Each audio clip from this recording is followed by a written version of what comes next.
unfortunately, as with most situations that cause people to be vulnerable or anxious or, just scared about things that are going on, we've seen a lot more scams, frauds through various channels regarding help or assistance with coronavirus.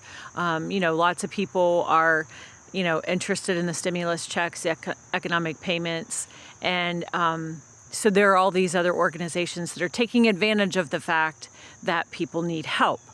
So what we've seen a lot with our specific customers in this surrounding area is Facebook, other forms of social media that will have posts that will say, please click here if you need coronavirus assistance.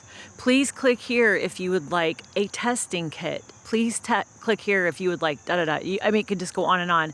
And of course people are thinking, well, okay, that sounds good. Yeah, I would really like that.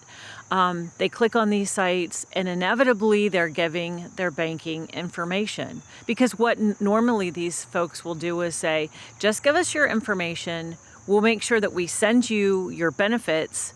And then it always usually requires them to send something back.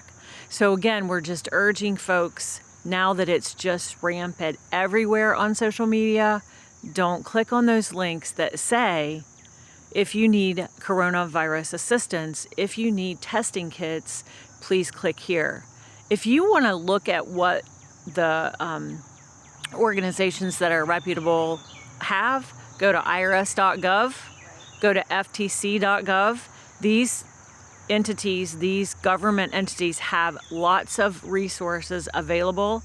It may take you a little time to work through them and look through them and read through them, but they're going to tell you about almost every single one of these scams that are out there. They update these things daily, so if there's a new something that pops up, they'll catch it for you.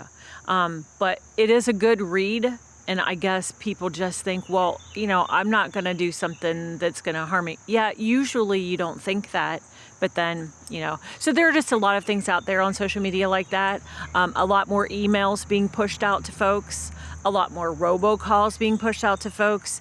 Generally, the rule would be if someone is reaching out to you that way, hey, click on this link, just put your information in. We'll be able to give you some assistance.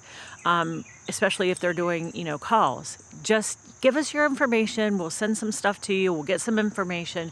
We'll get you some assistance. It's just not usually the case. If it sounds too good to be true, it usually is. And then you have people panicking after they've done that and they've seen a news story, and then they'll call and say, oh my gosh, I gave someone my information. Is that going to hurt me? I clicked on this link. I may have done something that I shouldn't have. What should I do? Whether, we're your financial institution or any financial institution, you should call them immediately and say, here's what I think happened. What would you suggest I do?